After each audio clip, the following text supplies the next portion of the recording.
So I was told a story about a woman who recently lost her 3 weeks old baby to unexplained reasons. And it was very disheartening to hear because pregnancy isn't particularly a very easy process. In addition to childbirth, it must have been really traumatizing for her to lose her baby so early.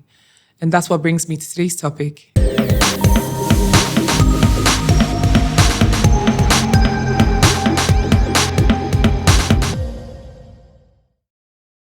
SIDS, sudden infant death syndrome, is actually just unexplained sudden death in a baby under or in children under the age of 1.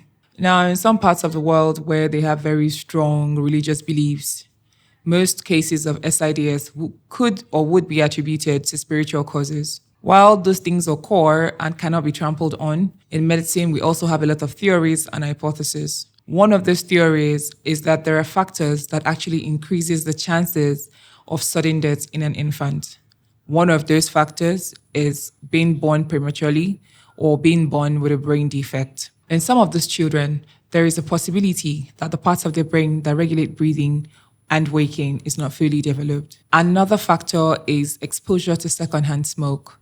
So if you do smoke cigarettes or you live with a partner or family members who smoke, it's actually very dangerous for babies. Babies are delicate and so are their organs. So exposure to smoke or secondhand smoke, it's likely that they're not going to survive the effects. Of course, family history. Once there's a positive family history of a medical issue or an ailment, the likelihood of reoccurrence is very high. There's been a lot of research on SIDS. There's still a lot of ongoing research on SIDS, but there's yet to be a very tentative or definitive cause. However, some of the research has provided a template for prevention. What are these prevention tips? So first, do not put your babies to sleep on their tummy. It increases the chances of suffocating.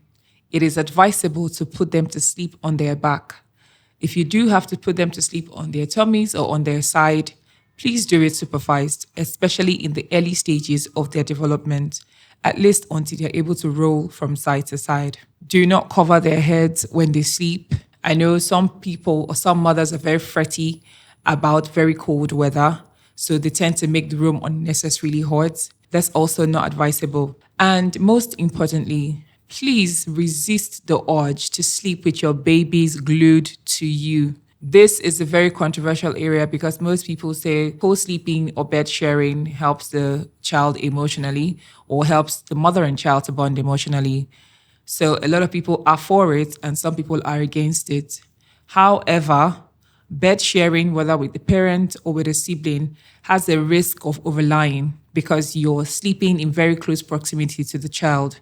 So it's easy for you to close their mouth or their nose or just, obstruct their airway. And of course, that can result in death. In summary, just practice safe sleep environment. Make sure to share. This might help someone.